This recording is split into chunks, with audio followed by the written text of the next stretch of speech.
Así que cerramos esta noche con una gran pregunta. Y la pregunta es: ¿te acercarás o te alejarás? ¿Te acercarás o te alejarás? ¿De qué estamos hablando? Estamos hablando de que el Señor constantemente nos está llamando a su monte para que nosotros lo conozcamos íntimamente. Él siempre nos está invitando que subamos al monte de Él.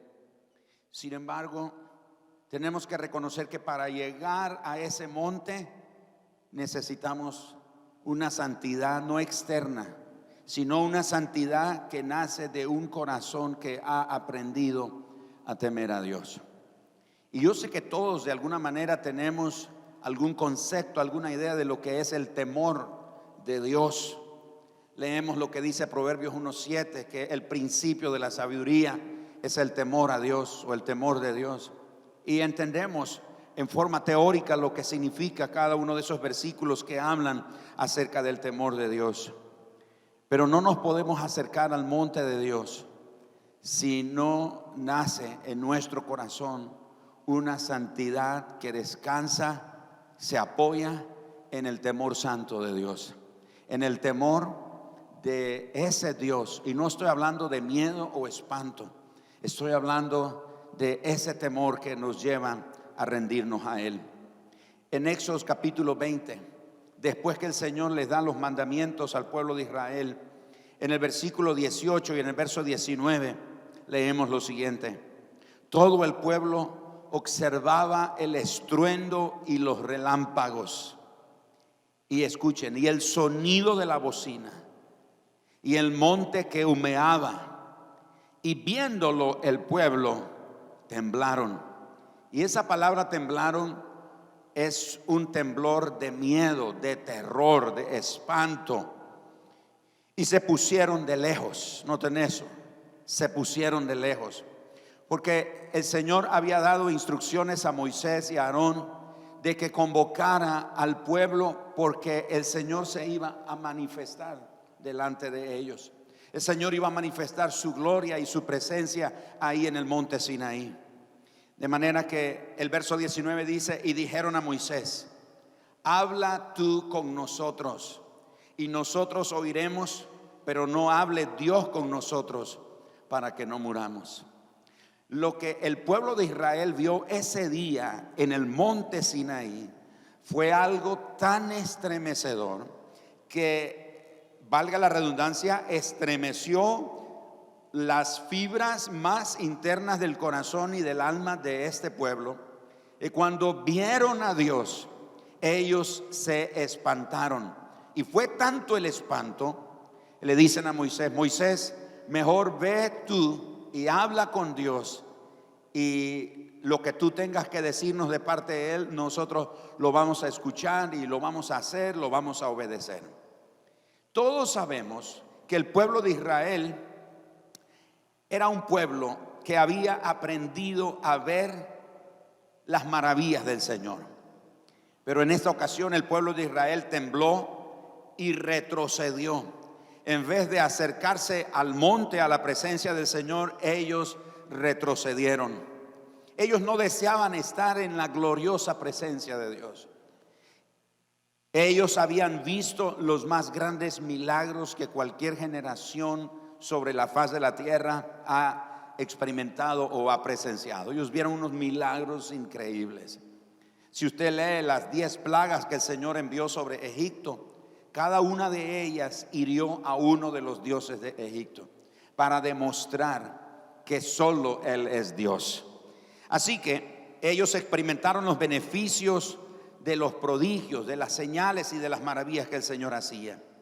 Para los israelitas, la salvación, la sanidad, los milagros, el poder liberador de Dios no eran cosas desconocidas. Para ellos, esas cosas asombrosas que el Señor hacía eran cosas de todos los días, eran cosas comunes. Esas cosas sobrenaturales que el Señor hacía para ellos era algo natural. Oh, tenemos sed, y golpeaban la peña a Moisés y salía agua. Tenemos hambre, y caía maná del cielo. tenemos sed, y volvían a tomar agua. ¿Y cómo vamos a hacer en este desierto con calor? Y había una nube. Y la noche hace frío y había fuego. Ellos vieron las maravillas que el Señor hizo. Pero ¿por qué el pueblo de Israel se quedó tan tranquilo y emocionado en la atmósfera de milagro? Si ustedes notan, hay dos comportamientos del pueblo de Israel. Uno, de celebración. Lean Éxodo capítulo 15 cuando lleguen a casa y se van a dar cuenta la fiesta que se armó. Porque el Señor acaba de liberarlos de Faraón y de todo su ejército. Y Éxodo capítulo 15, la Biblia narra que las mujeres agarraron los panderos y comenzaron a danzar y a celebrar. Ellos estaban acostumbrados, repito, a los milagros y a las maravillas. Así que ellos tenían dos comportamientos. Uno era el de quedarse tranquilo y emocionado en la atmósfera de milagros. Pero luego nos preguntamos, ¿por qué será que ellos se pusieron inquietos? ¿Por qué se pusieron miedosos? ¿Por qué tuvieron que retroceder ante la presencia o la manifestación de la presencia de Dios? Así que tienen un comportamiento de celebración. ¡Qué tremendos milagros, señales y maravillas que el Señor hace! ¿Cómo celebramos y cómo alabamos a Dios por eso? Pero luego viene una manifestación de la gloria de Dios y uno pensaría que ellos aumentarían la celebración al ver la majestad y el poderío de Dios. Uno pensaría, ellos deberían de aumentar la celebración, pero ellos se quedan inquietos, están con miedo y deciden alejarse. Y la pregunta, ¿por qué ellos se comportan de esa manera, inquietos, deciden retroceder ante la presencia del Señor? La respuesta es muy sencilla. Porque, hermanos, en una atmósfera de milagros, ellos podían esconder sus pecados. En un ambiente de milagros, en un ambiente donde el poder de Dios se está manifestando, hay señales y maravillas, es fácil esconder nuestros pecados. Pero lo cierto es que nadie puede ocultar el pecado en la presencia de la gloria del Señor. Esa fue la razón por la que ellos dijeron, nosotros no queremos nada con Dios, porque lo que estamos viendo de Dios, el resplandor de su gloria, su majestad, dice que el monte humeaba, había una bocina que iba en aumento el sonido, el monte se estremecía, había fuego resplandeciente. En el libro de Deuteronomio ellos hablan de que veían fuego literalmente en el monte. Así que notamos que ellos, en la presencia de la gloria del Señor, se corren, porque la luz de la presencia de Dios expone todo pecado. Así que nosotros fácilmente podemos vivir con un pecado alrededor de un ambiente milagroso. Podemos vivir fácilmente con una conducta pecaminosa, pero el pecado no puede vivir en la luz de la gloria revelada de Dios. Pero en el ambiente de lo milagroso, donde ocurren señales, donde el Señor sana a los enfermos, y gloria a Dios por esas cosas, no estamos negando y diciendo que esas cosas no son buenas, necesarias o importantes. Por supuesto que sí, pero tenemos que tener cuidado de que cuando Dios manifieste su presencia, el resplandor de su presencia, nosotros tenemos que tener la actitud de Moisés. ¿Y cuál fue la actitud de Moisés? Moisés entró en el monte. Moisés decidió entrar en el monte. El pueblo se quedó de lejos. Así que en la atmósfera de milagros, ellos sencillamente podían esconder su pecado. Pero lo cierto entonces es que el pecado no puede vivir en la luz de la gloria del Señor. Moisés entonces anima al pueblo. De nuevo, Éxodo capítulo 20, versos 20 y 21. Y Moisés respondió al pueblo: no temáis, escuche eso, no temáis, porque para probaros vino Dios. ¿Para qué? Para probaros, y para que su temor esté delante de vosotros. Y escuche lo que dice Moisés: para que no pequéis. Así que adoramos a Dios en una atmósfera de milagros, pero nos rendimos ante Él cuando Él manifiesta el fuego de su presencia. El resplandor de la gloria de Dios entonces era tan intensa que Dios debió esconderse detrás de una nube espesa y oscura. Así que Moisés entró a la luz de Dios, pero el pueblo se alejó de ella. Noten el verso 21. Entonces el pueblo estuvo a lo lejos y Moisés entró o se acercó a la oscuridad en la cual estaba Dios. Ahora aquí surge esta pregunta: ¿por qué oscuridad si Dios es luz? ¿Por qué dice la Biblia oscuridad si Dios es luz? De nuevo, el resplandor de la majestad y de la gloria de Dios era tan intenso que Dios tuvo que esconder su gloria, ese resplandor de su gloria, detrás de una nube espesa, oscura, y Moisés logra entrar ahí, porque la Biblia dice que ningún hombre podrá ver a Dios y sobrevivir. Así que el pueblo de Israel está espantado cuando ve semejante manifestación, por lo que le piden entonces a Moisés que él entre en lugar de ellos. De manera entonces que el resplandor de la gloria del Señor era tan intenso que Dios tuvo que ocultarse en esa nube. Moisés les dijo que Dios había llegado para probarlos. Dice, Dios descendió para probarlos. Y aquí surgen dos preguntas. La primera, ¿por qué nos prueba Dios? ¿Por qué es que Dios nos prueba? Y no estoy hablando aquí de pruebas de tribulaciones o aflicciones. Es una prueba donde Dios quiere que nosotros descubramos cómo está nuestra vida delante de Él. Es una prueba.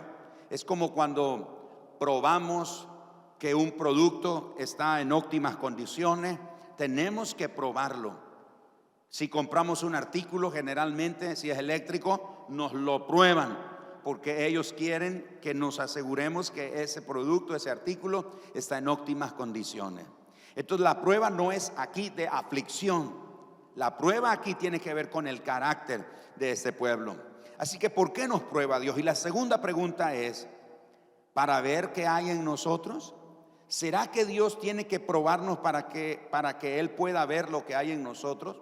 La respuesta es no, porque Él ya sabe todo de nosotros. Él lo sabe absolutamente todo de nosotros. Así que Él nos prueba para que nosotros sepamos qué es lo que hay en nuestro corazón. Cuando Dios revela su manifestación, la gloria de Él, Él nos está probando ahí. Cuando descendió sobre el monte Sinaí a los ojos de su pueblo, lo que Dios estaba haciendo era probando a su pueblo para ver si ellos habrían o no de temerle al Señor. Ellos entonces necesitaban saber si temían o no a Dios. Y la única manera en la que ellos podrían descubrir que temían, si temían o no a Dios, es que Dios los probara. Y una manera de Dios probarlo era revelándose tal y como es.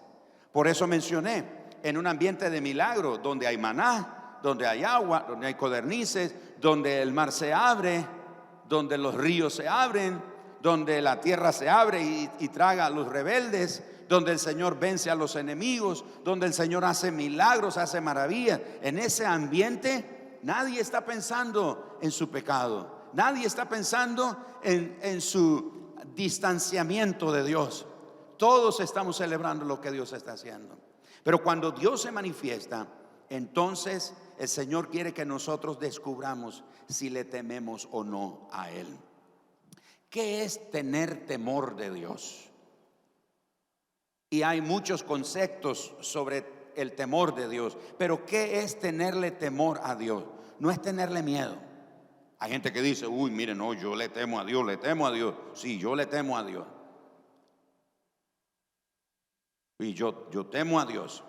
Y por eso no hago estas cosas, por eso no peco, porque yo temo a Dios. No. Cuando decimos que tememos a Dios no tiene que ver con que, yo tengo miedo de que Dios agarre un látigo y me dé un solo latigazo. Por eso no peco. Yo le temo a Dios.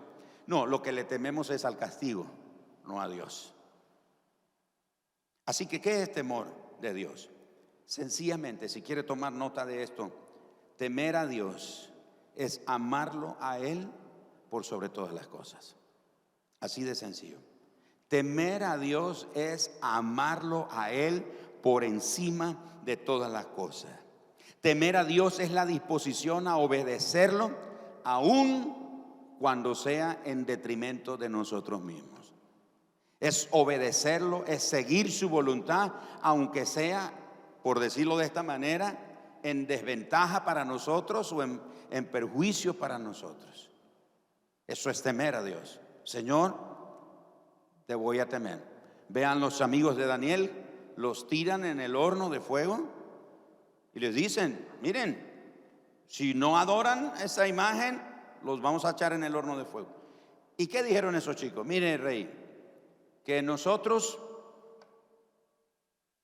confiamos en Dios y nuestro Dios nos librará. Y mira el temor de Dios en ellos. Y si no, tampoco vamos a adorar. En otras palabras, podemos morir achicharrados en ese horno, pero no vamos a adorar. O sea, tememos a Dios, y temer a Dios es obedecerlo, aunque sea en perjuicio de nosotros o en detrimento de nosotros. ¿Me estoy explicando? Eso es temer a Dios. Si no tememos a Dios en una revelación o en la revelación de Él, lo único que vamos a tener es miedo, vamos a estar asustados y nos vamos a alejar del Señor. Y eso fue lo que le ocurrió al pueblo de Dios. Ellos se alejaron de la gloria de Dios. A diferencia, Moisés se acercó. Así que ¿cuántos de nosotros somos como ellos? Recibimos de otros el mensaje de Dios, pero seguimos alejados del monte de Dios. Sí, pastor, síguenos predicando, pastor. Gracias por traer ese mensaje de parte de Dios a nuestras vidas, a mi vida, pastor. Gracias por bendecirme. Y gracias, Señor, por aquel ministerio o aquel otro pastor o predicador que mensaje lo que trae. Y Señor, háblale a él y dale el mensaje a él y que él me lo transmita a mí. Esa es la actitud de alguien que vive lejos de la presencia de Dios. El que teme a Dios se acerca a Él. El que le teme a Dios, el que tiene un temor santo, se acerca al Señor. El miedo de espanto te aleja del Señor. Estamos temerosos de escuchar su voz que deja al descubierto la condición de nuestros corazones. A mí me ha pasado que ha habido gente que se me acerca al terminar una reunión o me escribe después de la reunión y dice, pastor, yo quisiera saber quién le contó de mi vida. ¿Cómo es que supo usted que me estaba pasando eso? ¿A qué se refiere? Es que lo que usted predicó, yo pensé, alguien se lo tuvo que haber contado. No, nadie me lo contó. Esa es sencillamente la voz de Dios dejando al descubierto tu pecado. Esa es sencillamente la voz de Dios exponiendo por su palabra nuestra condición de pecado. Nos preocupa que si nos acercamos mucho, ¿se podría revelar algo que queremos mantener en secreto? ¿Nos preocupa eso? Si me acerco demasiado a Dios, corro el peligro de que Dios revele algo de mi condición. Entonces mejor me quedo aquí en la celebración de los milagros. Porque cuando uno tiene una fogata, por ejemplo, uno se acerca a la fogata. ¿Y qué es lo que siente cuando se acerca a la fogata? Calor. Te acerca más y sientes la intensidad del calor. Te juntas más y el calor te envuelve. No tienes que estar metido dentro de la fogata para sentir el calor. A medida que te acercas, sientes el calor del fuego. Lo mismo sucede con Dios. A medida que nos acercamos a Él, a medida que nos acercamos más, sentimos el calor de su presencia. En mi caminar con el Señor yo he conocido gente que el Señor está tratando con ellos, y a medida que el Señor va tratando con ellos, la gente tiene miedo. Uy, no, eso no me gusta, eso me da miedo, eso me espanta, yo no quiero eso. Me ha sucedido en muchos lugares, a veces ministrando al pueblo del Señor. a veces orando por la gente y el Señor mostrándome algo de la vida de esa persona y orando por esa particularidad, eso en la vida de esa persona, sucede que esa persona, uno siente que está como, estoy en zona de peligro. Entonces, mejor me quedo atrás. Pobrecitos los que están adelante, porque ellos sí están más expuestos. Y retrocedemos, nos alejamos. Muchas veces uno quiere mantener en secreto nuestro pecado y no tendremos que confrontar el pecado. Y esa es la razón de mantener en secreto nuestro pecado, para no confrontarlo, porque si lo confrontamos entonces perdemos ese tiempo placentero con el pecado y nos gusta, nos deleitamos en ese pecado y conocemos nuestra condición delante de Dios.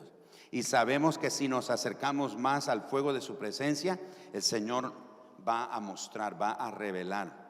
Ahora, cuando yo digo mostrar, revelar, no es que se lo va a contar a todo el mundo, ¿ok?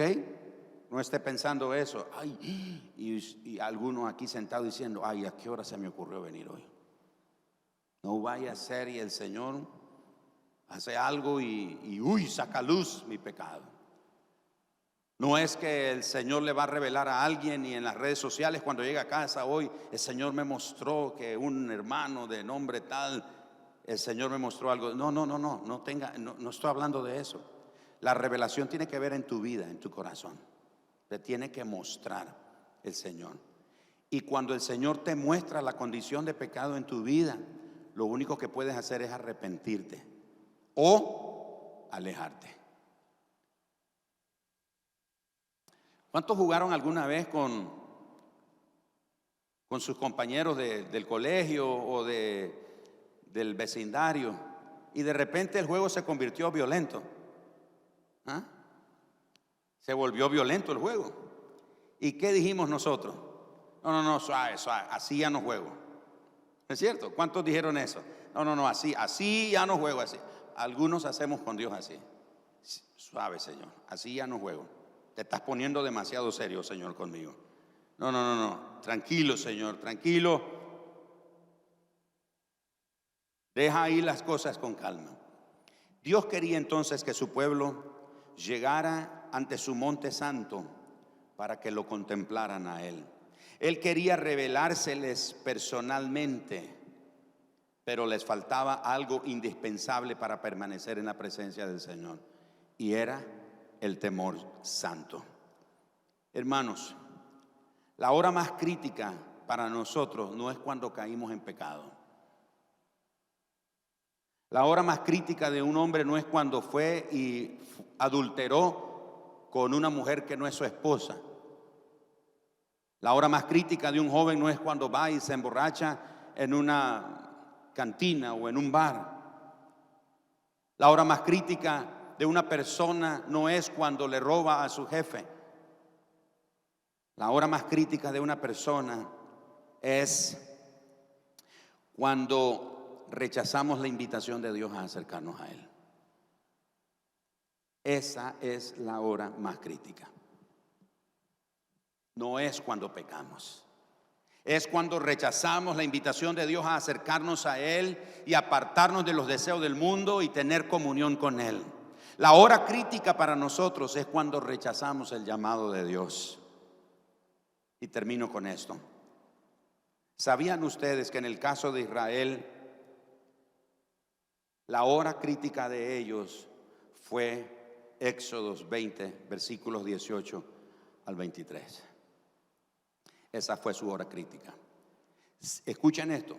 Si ellos no se hubieran alejado del monte, escuchen lo que estoy a punto de decir. Si ellos no se hubieran alejado del monte, el becerro de oro nunca hubiera sucedido. La hora crítica de nosotros no es cuando vayamos a cometer un pecado. La hora crítica de nosotros es en estos días cuando el Señor nos está llamando y rechazamos el llamado y la invitación del Señor a arrepentirnos, a reconocer nuestra condición débil, baja, pobre, miserable delante de Él, y reconocer que solo Él, con su santidad, con su gloria y el fuego de su presencia, nos puede transformar. En el caso de Israel, si ellos entonces se hubieran acercado, el becerro de oro nunca hubiera sucedido. Ustedes continúan leyendo el libro de Éxodo, van a llegar al capítulo 30 de Éxodo, y en el capítulo 30 de Éxodo ocurre el becerro de oro. Ahora, usted se preguntará, ¿y cuántos días pasaron, pastor, entre el capítulo 20 y el capítulo 30? No fueron días, fueron horas. Porque todo lo que sigue narrando, capítulo 21, 22, 23, 24, 25, 26, 27, 28, 29 y 30 de Éxodo, es el mismo escenario del capítulo 20. Moisés está en el monte Sinaí, entró a la presencia del Señor, y ahí en la presencia de Dios, el Señor le está dando a Moisés las leyes, le está dando ordenanzas, le está dando instrucciones. Y en ese momento Dios corta abruptamente la conversación con Moisés y le dice: desciende, porque tu pueblo ha pecado, se ha corrompido. Desciende. Y baja Moisés y los encuentra adorando el becerro de oro. Así que, mis hermanos, la hora crítica de nosotros no es cuando caemos en pecado, no es cuando nos alejamos del Señor, no es cuando negamos nuestra fe, no es cuando le damos cabida al desánimo, a la duda o a la incredulidad en nuestro corazón.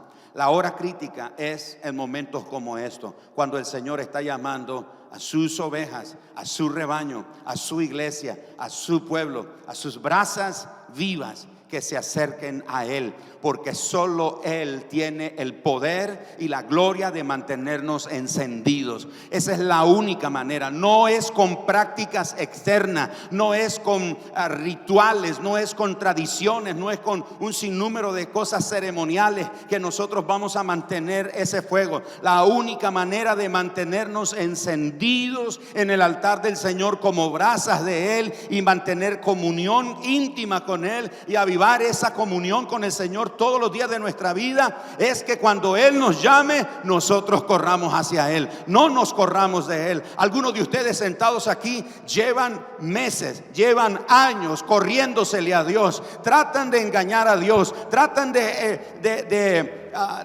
entretener a Dios y diciendo: un par de días voy a la iglesia, un par de días me voy a portar bien para que Dios vea que aquí estoy yo esforzándome, pero otros días me corrompo, otros días me aparto, otros días me olvido del Señor, otros días no tomo en cuenta la voluntad del Señor. Esta noche el Señor nos está hablando y nos está diciendo: acérquese, acérquese. De usted y yo va a depender si nosotros nos acercamos al monte de Dios. Pastor, pero es que ahí hay fuego, ahí hay algo que, a mí me da miedo, pastor. Esas experiencias transformadoras con el Espíritu Santo es algo que usted no puede controlar, no puede inventar, no puede manipular. Tiene que ser el Señor el que lo hace. Así que pregúntese esta noche: ¿es mi hora crítica? ¿Me está llamando Dios a acercarme más, a consagrarme a Él, a dedicarme a Él, a servirle, a obedecerle, a amarlo, a depender solamente de Él? ¿O voy a ser como el pueblo de Israel? Moisés, pastor, ¿sabe qué? Sí, siga buscando a Dios, pastor, siga orando y tráiganos esos mensajes así que nos bendice, que nos llena. Y no, yo no quiero exponerme tanto a Dios. Corra ese peligro usted, pastor. El Salmos capítulo 103 verso 7: sus caminos notificó a Moisés, y a los hijos de Israel sus obras. En otras palabras, Israel conoció los milagros, pero Moisés conoció al que hace los milagros. Moisés conoció los caminos del Señor, entendió la forma en la que Dios trabaja, actúa. Moisés entendió todo eso, pero no fue porque Moisés quiso ser más vivo que su pueblo. El pueblo tuvo la oportunidad de acercarse a Dios. Pero ellos dijeron: no, Moisés, ve tú. Eso que veo de Dios es, me da miedo. Y más adelante en ese capítulo el Señor expresa el dolor de su corazón y dice: cuánto quisiera que ellos de verdad me temieran.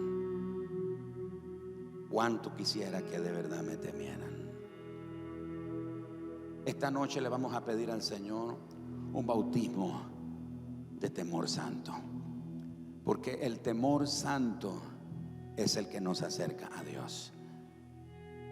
El temor nos atrae hacia Él. El temor de Dios nos atrae hacia Él. El temor al hombre, el temor a la circunstancia nos aleja de Dios. Pregunta al vecino suyo si está cerca: ¿se va a acercar o se va a alejar? ¿Se va a acercar o se va a alejar? ¿Qué es lo que va a hacer hoy? ¿Cuál es su decisión hoy? Y le vamos a pedir: Señor, danos un bautismo santo, de un temor santo de ti.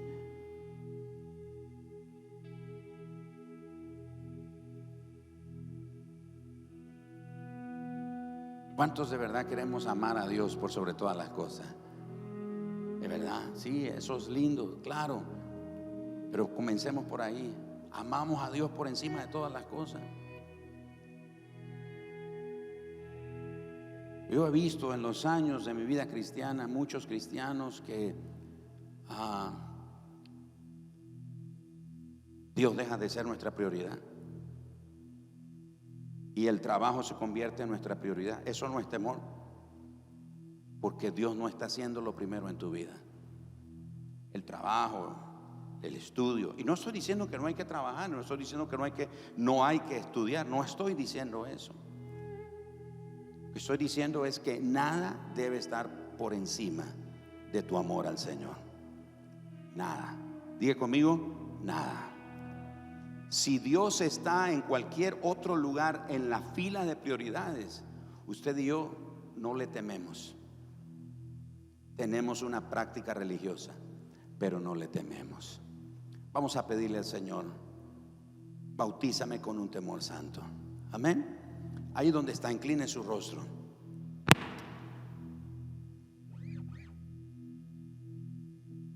Si la palabra de Dios esta noche ha traído luz a tu vida y tú escuchas al Espíritu Santo hablándote, confrontándote, Él no lo hace para avergonzarte, no lo hace para condenarte. Como al pueblo de Israel, el Señor lo probó para que su pueblo descubriera si realmente lo temían o no a Él. Así que si la voz del Espíritu Santo esta noche te está hablando, es el momento para pedirle perdón al Señor. Nos han enseñado que el Evangelio solo es necesario para ser salvo. Nos han enseñado que el Evangelio es necesario solo para volvernos cristianos, evangélicos, discípulos de Jesús, seguidores de Jesús. Cualquiera de esos nombres podemos usar. Pero el Evangelio es para la vida cristiana todos los días.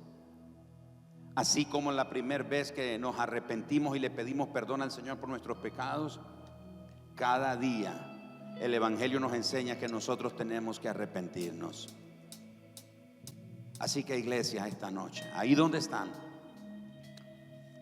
es el momento de un momento de intimidad con el Señor, entre tú y Él. Háblanos, Señor. Señor, revélate a nosotros. Y cuando te reveles, Señor, yo quiero correr hacia ti. No me voy a alejar, Señor. Me voy a acercar a ti, porque quiero avivar mi intimidad contigo. Me voy a acercar. Voy a ser intencional. Voy a ser decidido. Voy a mostrar una actitud de hambre, de sed de ti. Me voy a acercar, Señor, aunque corra el riesgo que muestres en mi vida aquellos pecados como el pueblo de Israel. El pueblo de Israel se dio cuenta que había pecado en su corazón, por eso se alejaron de Dios, porque estaban alegres en el ambiente de milagros. Pero cuando vino la manifestación de la presencia de Dios, ellos tuvieron miedo. Porque la presencia de Dios todo lo revela.